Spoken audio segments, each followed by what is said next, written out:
It's just weird. I don't think okay. Or just say for like if not, I can say it's angles of failure has gone. I got excuses for this. Okay, everyone, I'm going to start the lecture.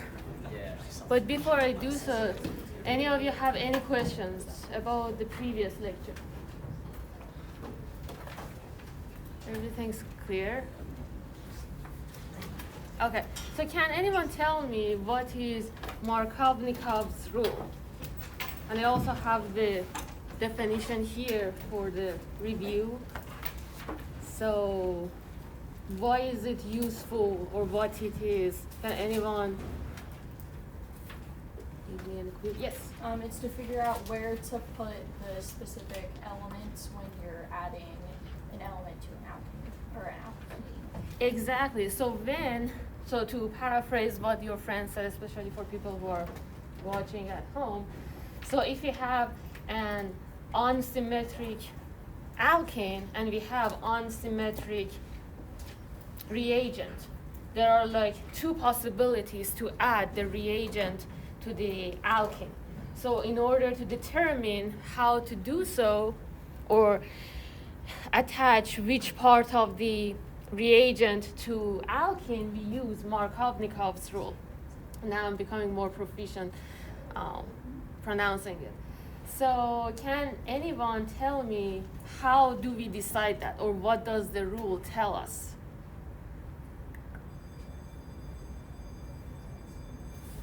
Anyone?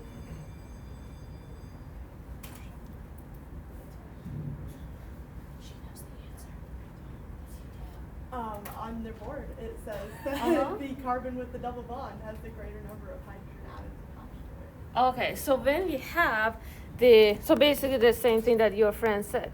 If we have like our alkane would have a double bond in it, right? That's why we call it alkene. So when you want to add the parts of your reagent, we add it to one of these carbons, right? And what you do is that, as I told you, you eliminate one of the double bonds, right? Because you want to add two other elements, and carbon's valence is 4, so it cannot have like more than 4 bonds. So you eliminate one of these, and you count the number of hydrogens attached to each of these carbons. And whichever of them that has the greatest number of hydrogen atoms attached to it, you attach the electropositive part of your reagent to that part. So can anyone tell me, for instance, in HBr, which part of HBr or which atoms in HBr, which of them is more electropositive? Hydrogen, right? We learned about like different electronegativity of the elements, which one is like more electropositive, which one is more electronegative. So based on that, we know that hydrogen is more electropositive. So we attach the hydrogen to the carbon that has the more number of hydrogen atoms attached to it. Is that clear? Okay. So if this definition is, yes? In that case, wouldn't both carbons have 2 hydrogens? So this example here, I didn't attach any hydrogens to them, but yes, you count the number of hydrogens. So And it doesn't matter where it would go since they have the same amount of hydrogen? so if it's symmetric, so if they have the same number of hydrogen atoms, so if you have, for instance, HBr, based on, this rule, it doesn't matter. But we have like some more explanation about Markovnikov's rule at the, after we talk about this, that it more clarifies the things. So to just kind of like briefly mention, we have like different types of carbocations that can be formed based on the reaction mechanism that we talked in the previous session, and we choose the one that is more stable. But if they are like the same, it doesn't matter in a nutshell. Great question. Any other questions?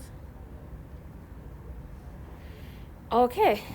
I didn't get to this part yet. Okay. So here is the. Okay, so then this would be CH3 then.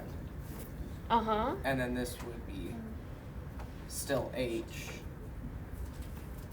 but bonded to bromine. And Exactly. It would be H2 still. Or, no, because it would just be, yeah, we would just want, okay, never mind. Yeah. Okay. Is that clear to everyone? Does that make sense? Why?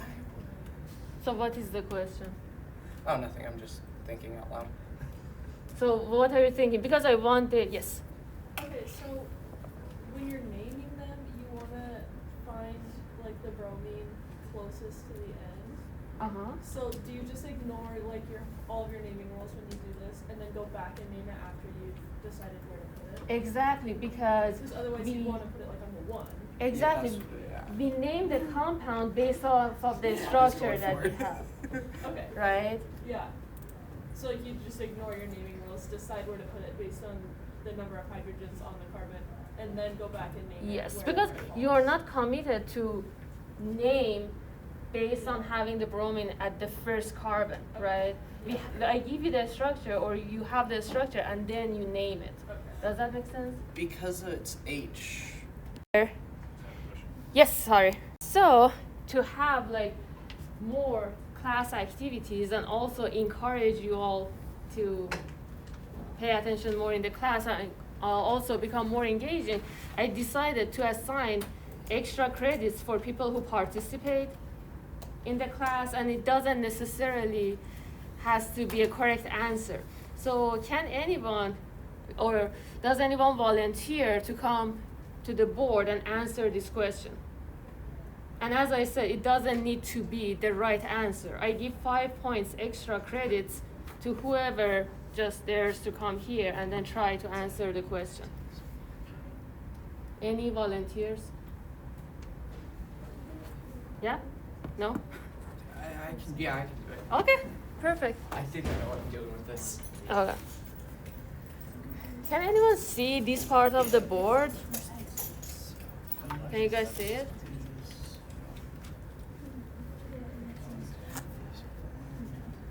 Can you also explain to your friends how you do that?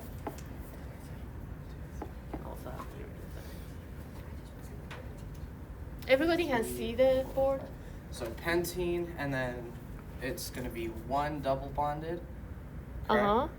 So one- your structure, you can also write it there, 1 pentene. Yep. Uh-huh. And that would be the double bond, whoops, double bond here. Okay. Correct? Mm-hmm. Plus H. And then we're just going to go here. Uh-huh. It's going to move the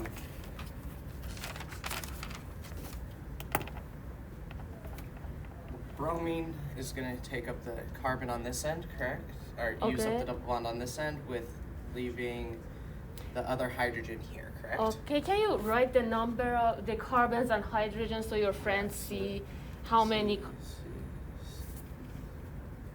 Uh-huh. and then this So- would be H. Uh-huh. One? Okay. Wouldn't it be just H? 'Cause it's- Exactly. yeah, H1 and then H2, Uh-huh. H2, H2. Okay, then this would then be, and then it would be carbon attached to bromine, and then it would be CH2, CH2. Can everybody Correct. see what your friend wrote? Sorry for the chicken scratch. So where is the electropositive part of HBr? Is it hydrogen? The hydrogen is Okay. the positive part. Yeah. So how many hydrogens? So first of all, we consider the double bond here, right? The carbons that are involved in double bond when we want to add different parts of HBr. So how many hydrogens are attached to this carbon? 2, How many are attached here? 1.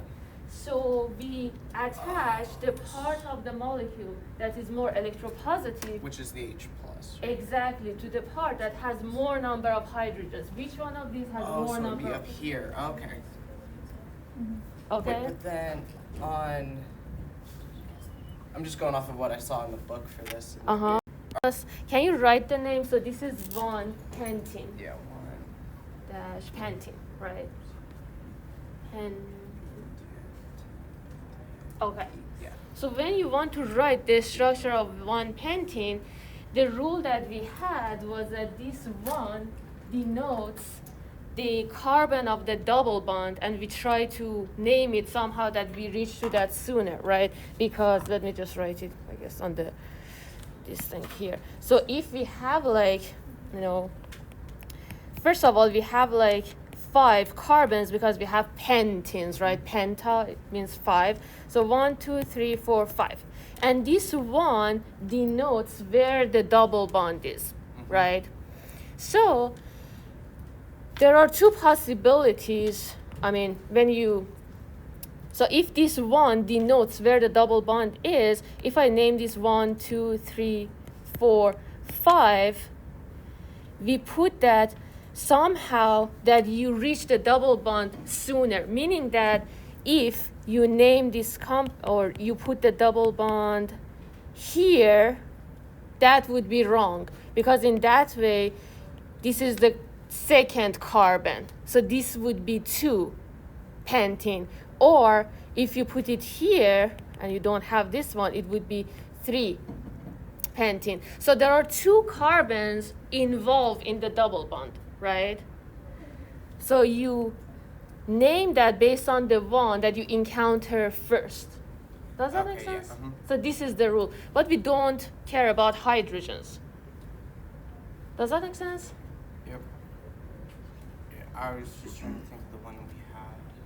Yeah, no, that makes sense. Yep. But if you have like different groups, like alkyls, or like methyl ethyl, or like Br bromine, or any other groups, first you take care of the double bond, location of the double bond. But if the distance from double bond is the same, you go from the direction that encounter the substituent or your group first.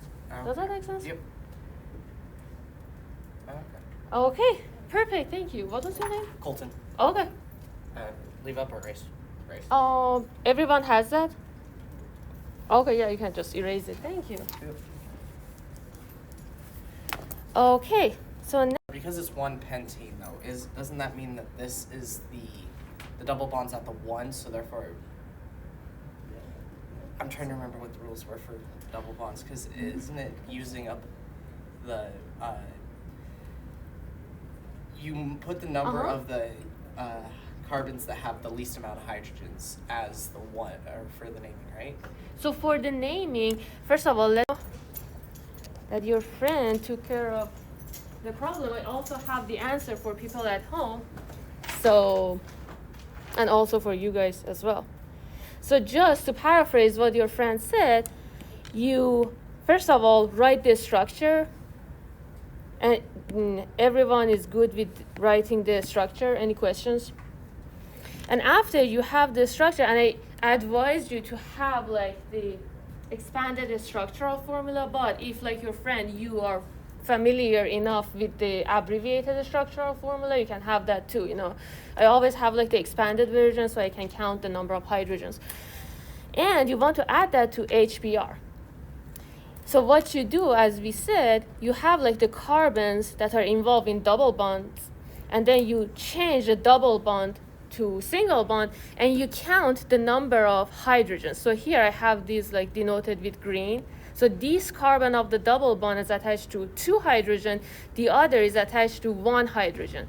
So you have the electropositive part of HBr, which is hydrogen, attached to this carbon, and the other part of your reagent, Br in this case, to the other carbon. So this would be the product. Any question? Is that clear for everyone?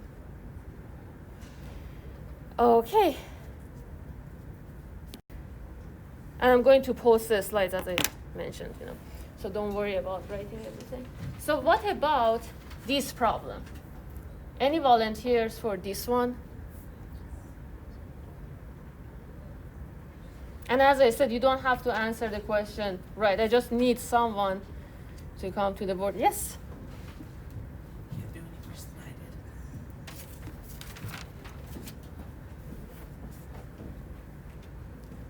You have 2-methyl-2-hexene. And remember, if this reaction doesn't have the catalyst, that won't occur. Remember that hydrogen, this water itself is not enough to be added to this compound. So you should have the catalyst. And I may give you this in the exam without the catalyst and say what would be the product. It won't, you won't be having any product if you don't have the catalyst.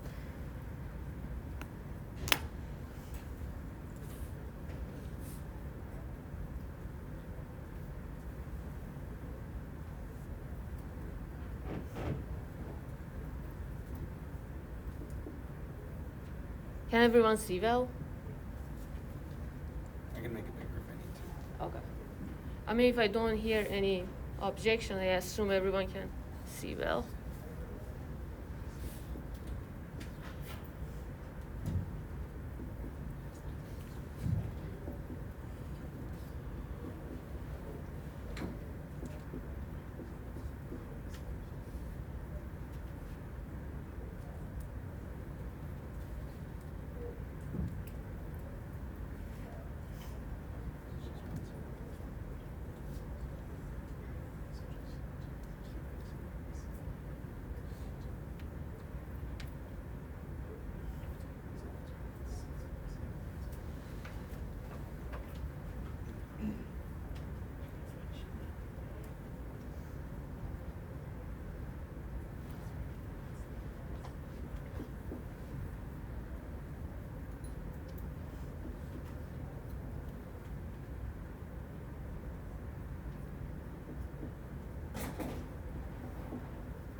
Okay. Can you also explain to your friends so your thought process, how did you do it? Okay, so this is I think it's the hydrolysis. Basically, it's turning it into an alcohol, essentially. So using the same rule they were talking about earlier, the hydrogen has the highest electropositive rate. So out of our 2 double bonds, the CH1 has the most hydrogens because this one has 4 bonds already, so it's just a carbon. And so basically just the hydroxide, I think is what it is, goes just into the carbon side of it, and then that other hydrogen is added to the CH there. Yeah. Any questions? What was your name? Piper? Okay. Perfect. Thank you. Is this clear to everyone? So this is bad thing about watching the lecture online, that you won't see what your friend wrote. I mean, I'm gonna have the correct answer myself, but it's not the same as that. Okay. So again, any version, whether abbreviated structural formula or like the expanded one, any of those you write or like choose in the exam. I guess you should know both, because in exam maybe I give you this structure or like this form of writing the structural formula or like the expanded version, so you should be able to identify. But at home, doing the homework quizzes, whichever is comfortable for you works. So first step is to write this structure as your friend wrote. First of all, you have 6 carbons, right? So this is the first step, because you have hexene. And then this number here denotes the location of double bond location. This one denotes the location of the methyl group, your substituent, right? So again, remember that here when you want to have 2-hexene, you have the second carbon here and you have this double bond here. You don't put it here. Can anyone see what I mean? You don't put the double bond here. Can anyone tell me why?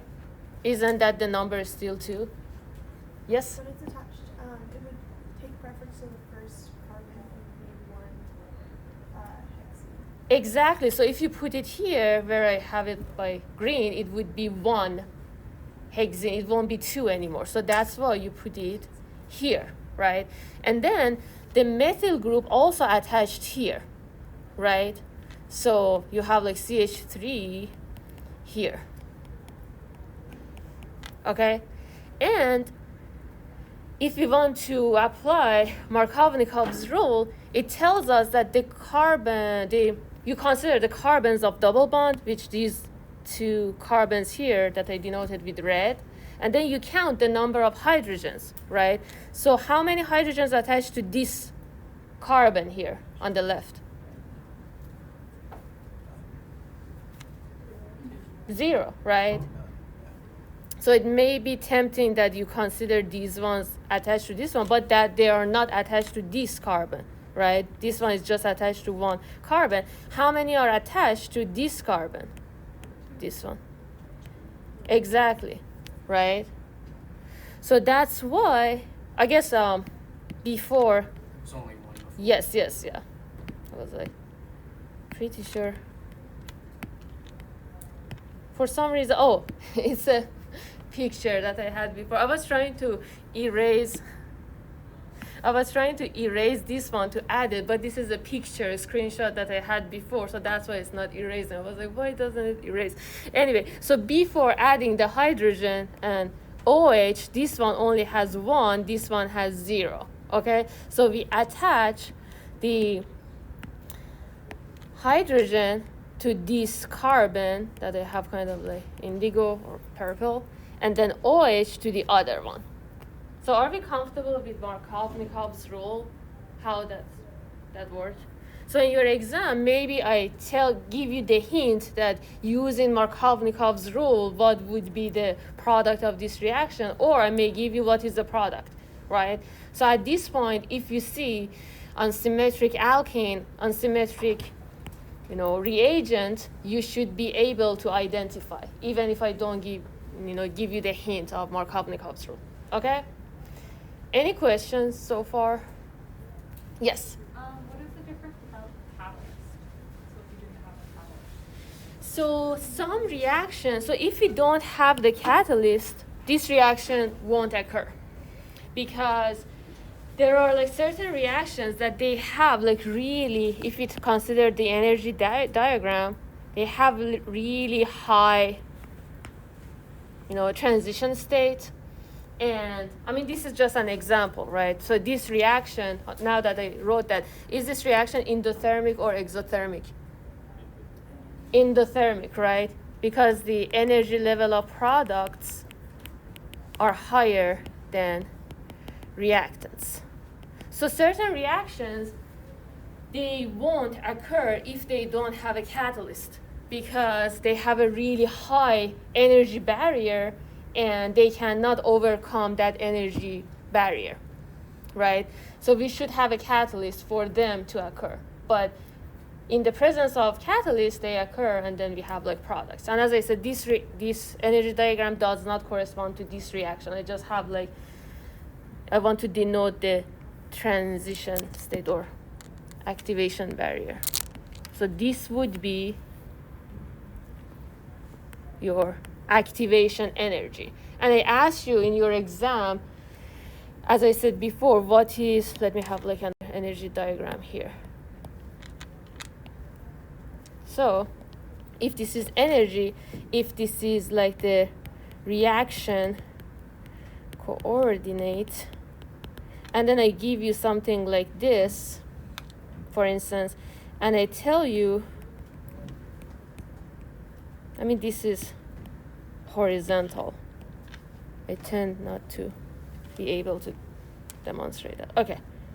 So if I call this, for instance, B, if I call this A, and then here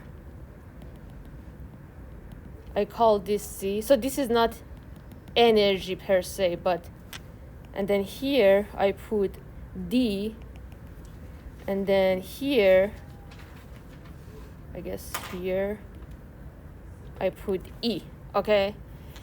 And what else can I ask you? Okay, so A, B, C, D, E. I guess I write E a little below.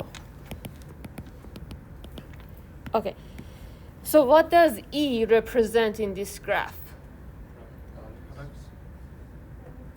Yes, did I say E? Okay, products, yes, exactly. What is A? Exactly, activation, energy. What is B? Enthalpy of reaction. And enthalpy of reaction. What is C? Exactly. Transition state. What is D? Reactants. Any question about this? And I come here so you still see the thing that I wrote in case you're writing. And what about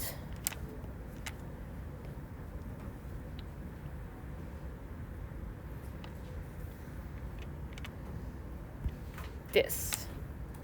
So first of all, in how many steps this reaction occurs? Exactly. Why? Exactly. Reaction coordinate. And this is E, or energy. So this reaction occurs in 2 steps. And if I want to denote the 2 steps in the graph, one of them would be this, right? And then the other would be this one, right? And then you have 2 transition states. This is the first transition state. This is the second transition state. So which step is faster? 1 or 2? 1. Why step 1 is faster? It has lower activation energy, exactly. So the activation energy for the first step is here, EA1, I call it. And then for the second step is this, EA2. And I want to ask you what is the enthalpy of reaction, but I should put some names here. So if I give you this same exact problem in the exam and I have something like this, I call this A, and I call this B, I call this C, I call this D, and I call this E. What is the enthalpy of reaction for the overall reaction? E, exactly. So remember, when you want to consider the overall reaction, enthalpy of reaction, you consider reactants for the overall reaction and products of the overall reaction. And then you see the difference, and that would be your enthalpy of reaction. But if I ask you each individual steps, or say what is the enthalpy of the first step, right? It would be like here, let me have another color. It would be like difference between reactants and products of the first step, right? Or reactants of and products of the second step, if I talk about stage 2 or step 2. Does that make sense? Okay. Any questions? Okay. Are we good with these? And is the following statement true or false if, or maybe I write this here too. I say,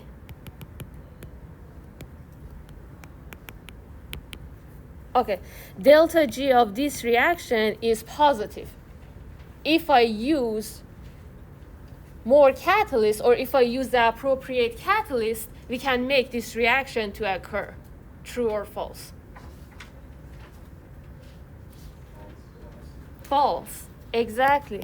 Because catalyst only increases the speed of the reaction. But if a reaction thermodynamically doesn't happen, using more catalyst doesn't help it. Does that make sense? Any questions? So we have thermodynamics and kinetics. Thermodynamics deal with the fact whether or not a reaction occurs, and kinetics deals with the fact that how we can speed up a reaction. Okay? Any questions? Okay, now I go to the second part of the lecture, which is why Markovnikov's rule is what we stated.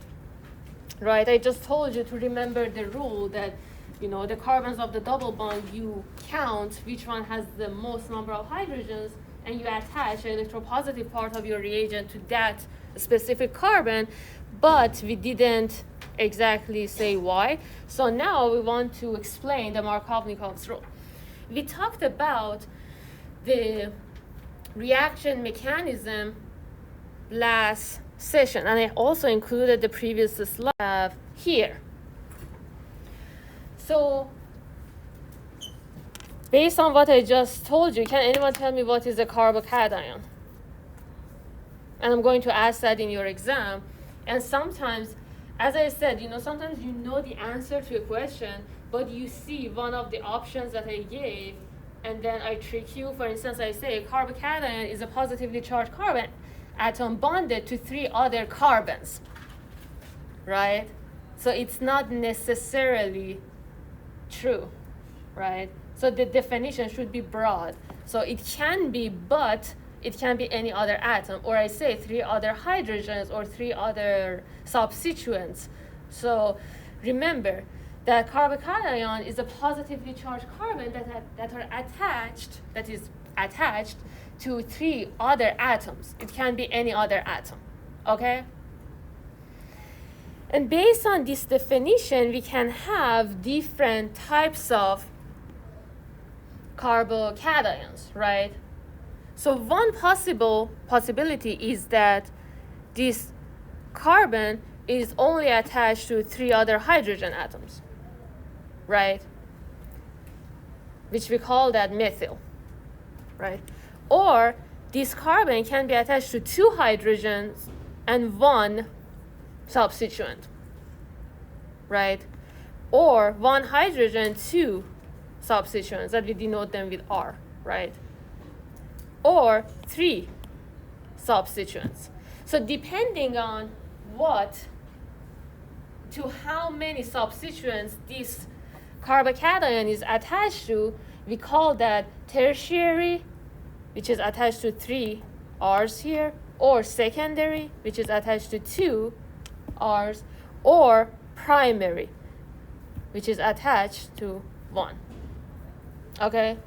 Or we just call that methyl.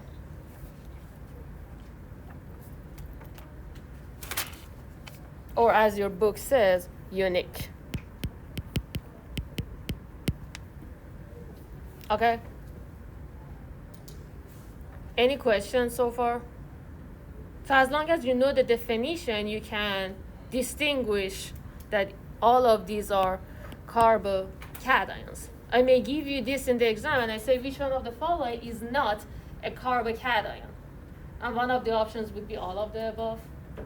And in your exams, I can't say all of the above. In the Canvas assignments, I just say all the options because it shuffles the answer. Anyway, any questions so far? Is that clear? So now, I'm going to tell you that this tertiary is the most stable one. And the reason that is more stable is that this positive charge is delocalized. So if you have just positive charge on this carbon itself, it cannot be distributed between the atoms, you know. So this species here, this methyl group, is the least stable one. But as you go left to right, the stability, you know, decreases. So this one is the most stable one. This one is the least stable one. So I can give you this in the exam. I say which one of these, you know, carbocations are, you know, the most stable ones. Or I have them in the molecular structure, you know, attached to some other molecule, and then say which one is like the most stable one. Does that make sense? So if you know this rule, you can answer the question easily. Okay? So now, based on what I wrote here, based on this rule that I wrote here, can you relate this to this rule that we said here? How do you think these two relate? So I gave you this explanation to say why Markovnikov's rule is this, right? Why, when we have like the carbon that has more number of hydrogen atoms, we attach the electropositive part of the reagent to that specific carbon. Can you relate these two rules, or like this explanation that I have here, to this Markovnikov's rule that we talked about? Can anyone relate those? Would it be because the least stable wants to be stable, and so they take the hydrogen, which already has 3, and that creates 4 bonds, and so this. Exactly. So when we, in the first step of the reaction mechanism, we were forming carbocations, right? So we attach atoms, some atoms, somehow that we have the most stable carbocation. Does that make sense? Okay. Based on this, if you agree that tertiary is the most stable one, we want to have the Markovnikov's rule in other words. Can anyone tell me that? So in other words, if I want to write it here, and this is the other, way of demonstrating Markovnikov's rule, that we say the electrophilic addition of an unsymmetric reagent to an unsymmetric double bond proceeds in such a way as to involve the most stable carbocation.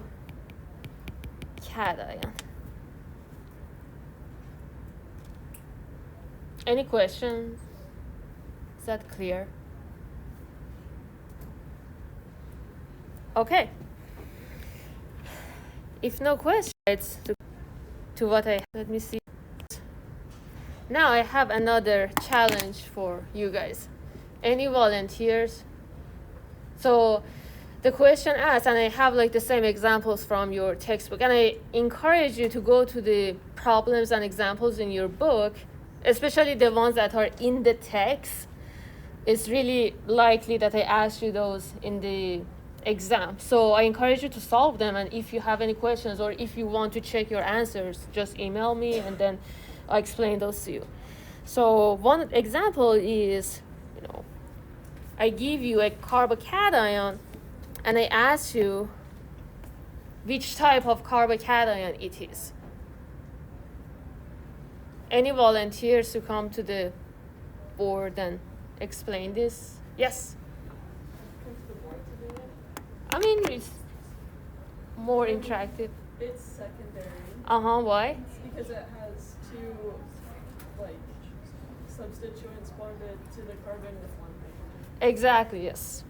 What is your name? Haley. Haley. Okay. Yeah, I think we have only one Haley. Okay. Kind of. So, as your friend mentioned, you can just like me write the expanded structural formula to just see it, well or better. But if you can just like distinguish that like your friend, you can just look at the structure itself and just decide how many substituents you have, right? So again, remember, like, this is tertiary, this is secondary, this is like primary, and then this is just like a methyl. And then you see that you have like 2 groups and then only 1 hydrogen, so it would be secondary. What about, any questions so far? Good. So what about this one? Yes. Be primary Why? because it's bonded to 1 carbon and it has 2 hydrogens. Exactly. So as your friend mentioned, again, you're welcome to just like look at the structure like your friend and then decide which one it is, or you're welcome to also draw the structure and then see that, okay, you have like 2 hydrogens here and then 1 substituent here. So for that matter, it would be primary. Any questions? Okay, so let me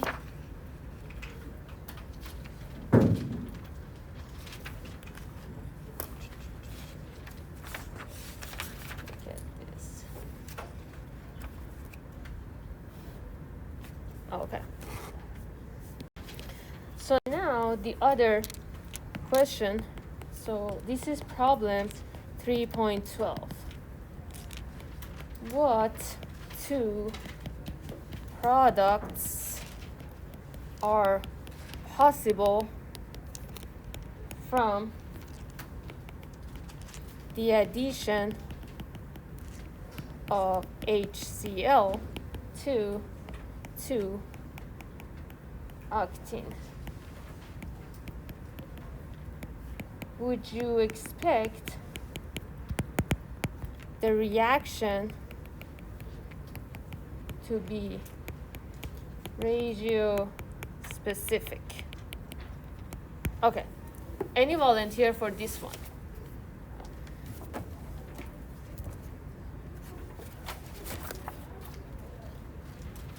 Anyone?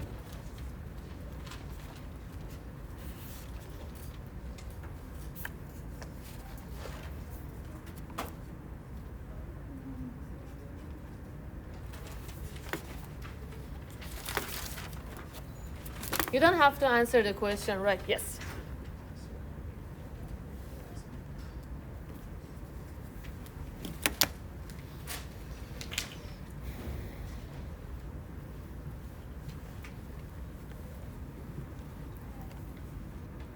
Go the other way.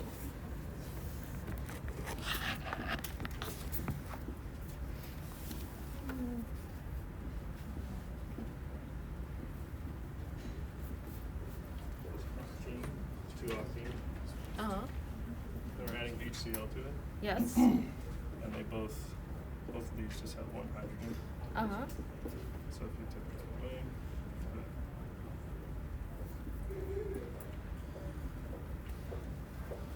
Okay, so that wouldn't be regio specific because you can do it either way. 'Cause Okay. they both only have 1 hydrogen attached to the double bond. okay. Exactly. So could you apply Markovnikov's rule here? No, it could go either way. Exactly. So this is also the question that your friend asked earlier, that if the number of hydrogens on both sides is the same, using the Markovnikov's rule would be ambiguous. So basically either way would work, and the reaction is not ratio specific. Is that clear to everyone?